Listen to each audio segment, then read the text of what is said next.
Okay. So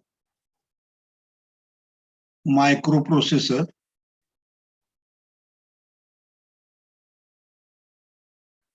and microcontroller.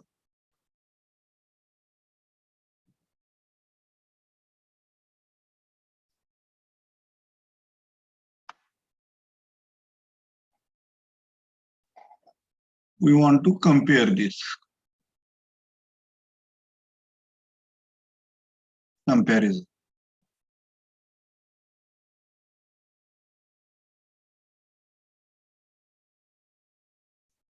Okay. So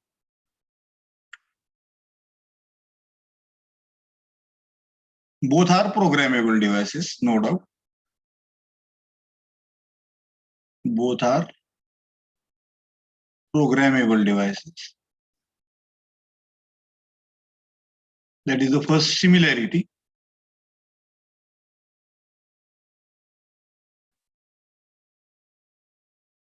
I will say similarity.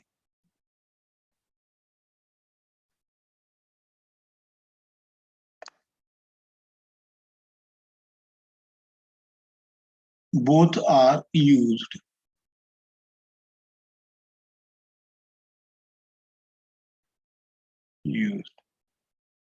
to perform some task. काहीतरी task पूर्ण करण्यासाठी आपण हे वापरतो. This is also a similarity.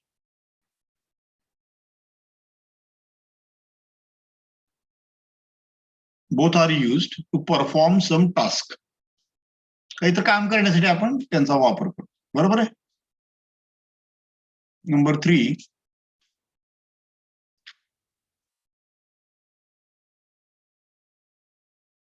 Microprocessor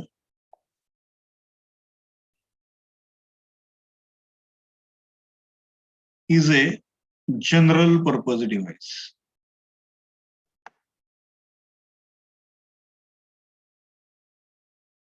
Microprocessor is a general purpose device. While microcontroller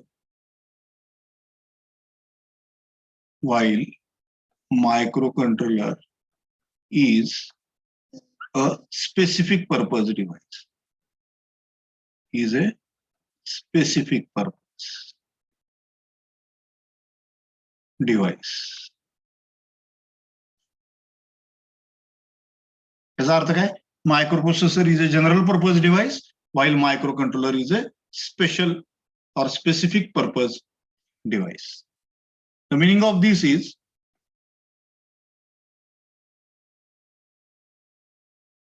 microprocessors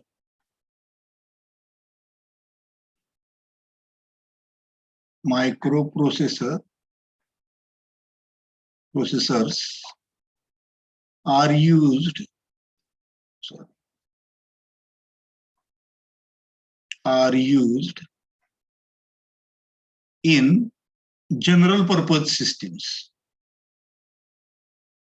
It is a general purpose device. It is used in general purpose systems. General purpose systems. Correct. So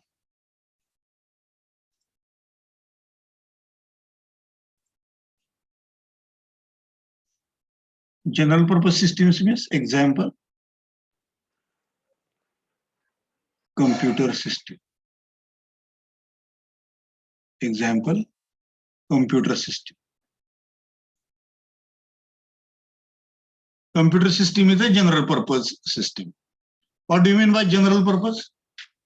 General purpose means it is not कॉम्प्युटरचा आपण कशासाठी वापर करतो तर असं त्याचा काही ठराविक वापर करण्यासाठीच कॉम्प्युटर बनवला असं काही नाही. कॉम्प्युटरचा वापर आपण कुठेही आणि कशाही प्रकारे करू शकतो. ठीक आहे. कॉम्प्युटर आपण एंटरटेनमेंटसाठी वापरू शकतो. कॉम्प्युटर आपण एज्युकेशनल पर्पजसाठी वापरू शकतो.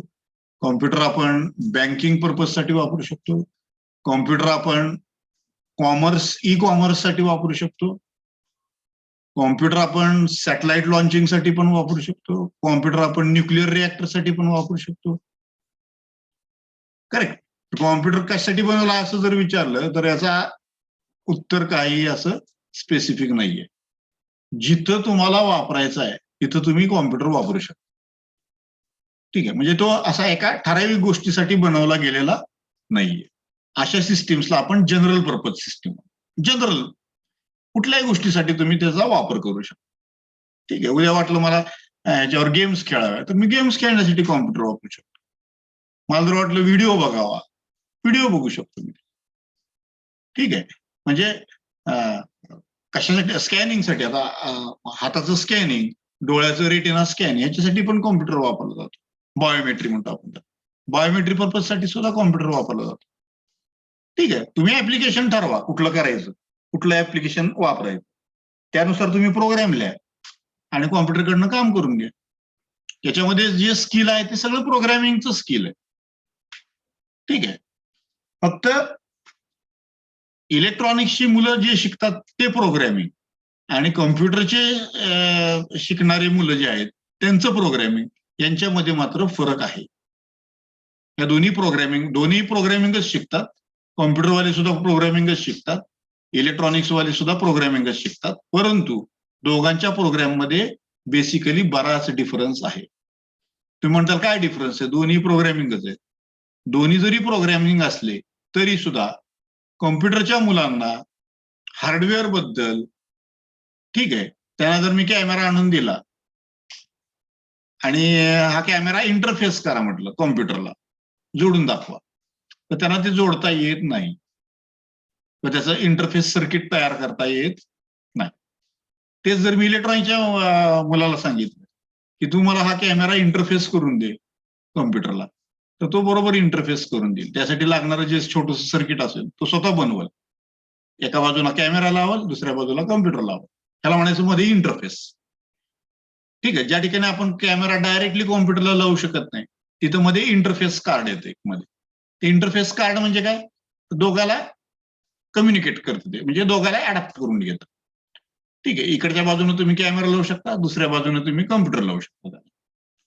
म्हणजे कॅमेरा आणि कॉम्प्युटर यांच्या मधला जो दुवा आहे त्याला आपण इंटरफेस म्हणतो, इंटरफेस कार्ड. हे इंटरफेस कार्ड जे आहे किंवा इंटरफेस सिस्टीम जे आहे हे इलेक्ट्रॉनिक्सवाले बनवू शकतात, कॉम्प्युटरवाले नाही बनवू शकत. हा बेसिक डिफरन्स आहे. ठीक आहे, त्याच्यामुळे आपण ज्यावेळेस इलेक्ट्रॉनिक्सचे प्रोग्रॅमिंग म्हणतो त्यावेळेस आपण जे कार्ड बनवलेलं आहे त्या कार्डला लागणारं जे प्रोग्रॅमिंग आहे ते आपण लिहू शकतो.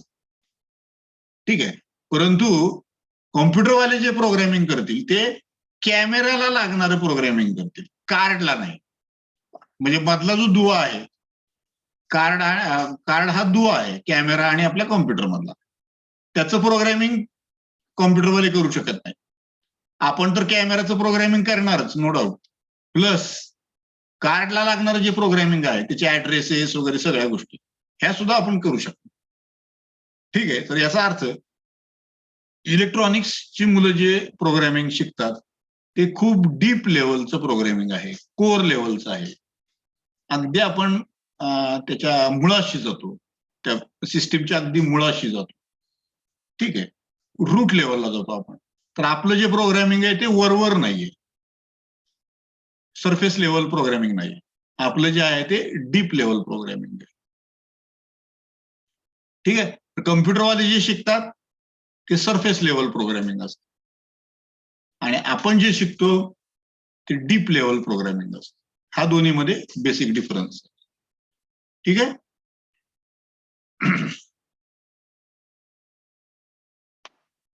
तर कम्प्युटर सिस्टीम ज्या वापरल्या गेलेल्या आहेत त्या जनरल पर्पज मध्ये येतात. आत्ताच मी सांगितलं जनरल पर्पजचा अर्थ काय? The systems which are not designed for any particular specific purpose.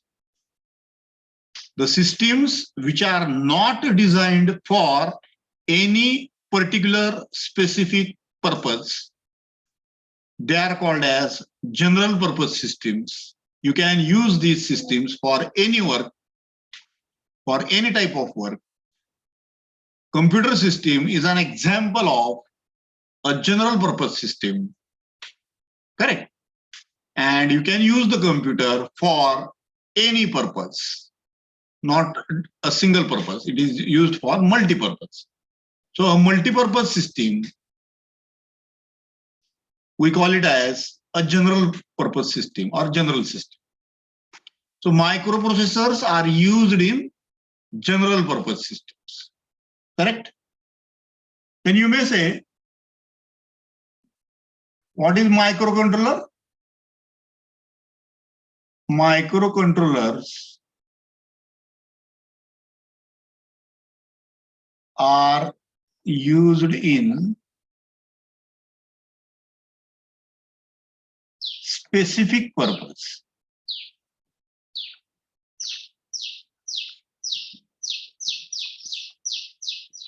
Are used in specific purpose systems. Specific म्हणजे एका ठराविक गोष्टीसाठीच त्या बनवल्या गेलेल्या आहेत, और डेडिकेटेड सिस्टीम्स म्हणतो, और डेडिकेटेड पर्पज. डेडिकेटेड पर्पज म्हणजे काय? एका ठराविक गोष्टीसाठी त्या बनवल्या गेलेल्या. जसं कॉम्प्युटर आपण कशासाठी पण वापरू शकतो, तसं मायक्रो कंट्रोलर बेस्ड सिस्टीम ज्या आहेत त्या कशासाठी पण नाही वापरता येत, एका ठराविक गोष्टीसाठीच तुम्ही त्या वापरू शकता. For example printer. प्रिंटरचं काम काय?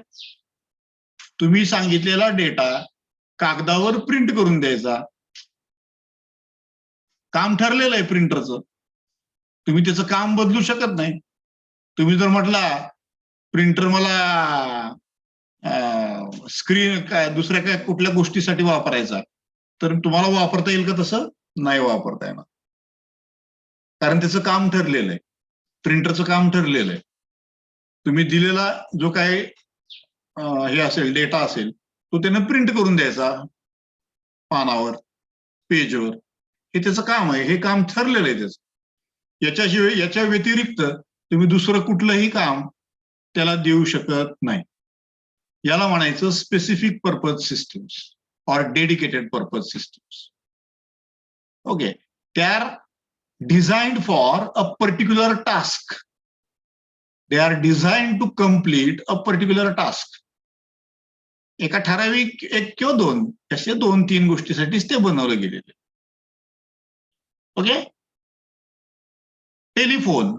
टेलिफोन आपण वापरतो, लँडलाईन टेलिफोन. लँडलाईन टेलिफोनचा उपयोग काय? फक्त फोन घेण्यासाठी आणि फोन करण्यासाठी आणि थोडंफार अगदी कमी प्रमाणात मेसेजिंगसाठी, एवढाच त्याचा वापर आहे लँडलाईन फोनचा. म्हणजे लँडलाईन फोन हा कसला झाला? स्पेसिफिक पर्पज झाला. तो ठराविक कामासाठीच वापरला जातो. लँडलाईन फोनवरनं तुम्ही फॅक्स पाठवू शकता का? व्हिडिओ पाठवू शकता का? नाही. तुम्ही काही त्याच्या फाईल पाठवू शकता का? नाही. लँडलाईन फोनवरनं दुसरं काहीही पाठवू शकत नाही. फक्त तुम्ही बोलू शकता आणि दुसऱ्याचा कॉल आला तर तो घेऊ शकता, रिसिव्ह करू शकता. ठीक आहे. आणि अगदी थोडेफार तुम्ही त्याच्यामध्ये मेसेजिंग अगदी कमी प्रमाणात करू शकता. म्हणजे त्याचं काम ठरलेलं आहे लँडलाईन फोनचं. म्हणजे लँडलाईन फोन हे कसली सिस्टीम झाली? डेडिकेटेड सिस्टीम और स्पेसिफिक पर्पज सिस्टीम झाली. याचाच अर्थ त्या सिस्टीम मध्ये काय वापरलं गेलेलं आहे? तर मायक्रो कंट्रोलर वापरला गेलेला आहे. ठीक आहे. माऊस. माऊस तुम्ही वापरता कॉम्प्युटरचा. माऊसचं काम ठरलेलं आहे. ठीक आहे. कोऑर्डिनेट्स पाठवायचे, XY कोऑर्डिनेट्स कॉम्प्युटरला पाठवायचे, त्याचं काम ठरलेलं आहे. जसे कोऑर्डिनेट पाठवतं ते, जसं तुम्ही माऊस हलवता XY कोऑर्डिनेट्स चेंज होतात, त्याप्रमाणे तुमच्या स्क्रीनवरचा अँकर जो आहे किंवा कर्सर जो आहे तो कॉम्प्युटर काय करतो? माऊसनं पाठवलेले जे कोऑर्डिनेट्स आहे त्याच हिशोबानं त्या कर्सरला इकडे इकडे सरकवतो. ठीक आहे. तुम्ही जर माऊस डावीकडे सरकवला तर कोऑर्डिनेट्स एक्स ऍक्सिस मध्ये सरकतात. मग कॉम्प्युटर काय करतो, त्या कर्सरला एक्स ऍक्सिस मधून सरकवतो, तेवढंच. ठीक आहे. जसं इकडे माऊस फिरवता तुम्ही, त्याचे कोऑर्डिनेट्स चेंज होतात, त्याचप्रमाणे कॉम्प्युटर काय करतो, कर्सरचे कोऑर्डिनेट्स चेंज करतो. त्याच्यामुळे तुम्हाला इकडे माऊस हलवला की इकडे कर्सर असा हललेला सरकवलेला दिसतो. तर माऊस मध्ये काय वापरलेलं आहे, आता माऊसचं काम ठरलेलं आहे. माऊसनं काय करायचं, कोऑर्डिनेट्स पास ऑन करायचे आणि क्लिक केले की सिलेक्ट करायचं. आपल्याला माहिती, लेफ्ट क्लिक, राईट क्लिक आणि पेज स्क्रोल, त्याला एक व्हील असतं, त्या व्हीलच्या सहाय्याने आपण पेजला खाली वर करू शकतो. स्क्रोलिंग म्हणायचं. Correct. So the work of mouse is specific. It will pass on the X, Y coordinates to the computer system. It will pass on, select, left click, right click, and scroll coordinates, okay, to the computer system. And there is a driving software written for the for the mouse. Mouse साठी पण एक driver software लिहिलेलं असतं. That software will guide the computer that what the mouse is saying. माऊसला काय म्हणायचंय हे ते driving software काय करतं. मी आता सांगितलं तुम्हाला, इंटरफेस सॉफ्टवेअर मध्ये जे इंटरफेस सॉफ्टवेअर आहे, इंटरफेस जो आहे त्यासाठी लिहिलेलं गेलेलं सॉफ्टवेअर जे असतं, दोन्हीचा इंटरफेस करून देण्यासाठी, ठीक आहे, त्याला म्हणायचं ड्रायव्हर सॉफ्टवेअर म्हणायचं. ड्रायव्हर सॉफ्टवेअर आपल्या कम्प्युटरमध्ये ऑलरेडी लिहिलेलं असतं किंवा टाकलेलं असतं ऑपरेटिंग सिस्टीम. ठीक आहे, आपल्याला सेपरेटली तो प्रोग्राम लिहायची आवश्यकता नाही. Driver software for the mouse is already written and it is residing in the operating system of the computer. Correct. So that driving software will help the computer to understand what the mouse wants to communicate to you. माऊसनं जर आपण Mouse जर हलवला तर driving software सांगतं की Mouse एवढ्या डाव्या बाजूला इतका हललेला आहे, एक्स ऍक्सिसवर एवढा हल्लाय, वाय ऍक्सिसवर एवढा हललेला आहे, त्याचे कोऑर्डिनेट्स हे आहेत. तुम्ही जर क्लिक केलं तर ड्रायव्हर सॉफ्टवेअर कम्प्युटरला सांगतं की माऊसची लेफ्ट क्लिक आलेली, आता तुम्हाला सिलेक्ट केलं, म्हणजे लेफ्ट क्लिक याचा अर्थ आपण सिलेक्ट करतो काही गोष्टी, आयकॉन सिलेक्ट करतो. ठीक आहे, आपण कम्प्युटरमध्ये आयकॉन सिलेक्ट करतो लेफ्ट क्लिक दाबून माऊस. राईट क्लिकनं सुद्धा वेगळा मेनू तुम्हाला मिळतो. So left click, right click and scroll, page फिरवण्यासाठी, पेज वर खाली करण्यासाठी स्क्रोल, असे 3 महत्वाचे बटन्स तुमच्या माऊसमध्ये असतात. ठीक आहे, आणि तुम्ही माऊसला हलवता ते कोऑर्डिनेट्स पास ऑन करण्यासाठी. तर माऊस हे कसली सिस्टीम झाली, डेडिकेटेड सिस्टीम झाली. त्याचं काम एकच आहे की त्याला तुम्ही हलवलं की त्याचे कोऑर्डिनेट्स पास ऑन करायचे. तुम्ही जर क्लिक केलं तर कुठलं बटन क्लिक केलंय, लेफ्ट क्लिक आहे का राईट क्लिक आहे, हे पास ऑन करायचं, ह्याचं इन्फॉर्मेशन द्यायचं. तुम्ही जर स्क्रोल केलं तर तुम्ही डाऊन स्क्रोलिंग करताय का अप स्क्रोलिंग करताय, याचं इन्फॉर्मेशन कम्प्युटरला द्यायचं. एवढंच काम माऊसचं आहे. बरोबर आहे. तर ह्याला म्हणायचं specific purpose or dedicated purpose system. याचाच अर्थ माऊसमध्ये मायक्रो कंट्रोलर वापरलेला आहे. ज्या सिस्टीम्स स्पेसिफिक पर्पज किंवा डेडिकेटेड आहेत त्या सर्व सिस्टीम्स मध्ये मायक्रो कंट्रोलर वापरला जातो. कीबोर्डचं काम ठरलेलं आहे. तुम्ही दाबलेली की जी आहे त्याचा आस्की कोड कॉम्प्युटरला पास ऑन करायचं.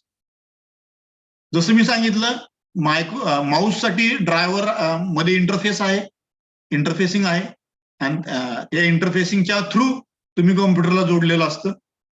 आणि त्यासाठी आपल्याला एक प्रोग्राम लिहावा लागतो, त्याला ड्रायव्हर प्रोग्राम म्हणतात. जसं कीबोर्ड आपण कॉम्प्युटरला जोडलेला आहे, त्याच्यासाठी मध्ये इंटरफेस आहे. त्या इंटरफेस मार्फत आपण कॉम्प्युटरला जोडलेला आहे त्याला, कीबोर्डला. Correct. So computer, there is a special purpose software written for keyboard, त्याला आपण म्हणतो keyboard driving software. Keyboard driving software.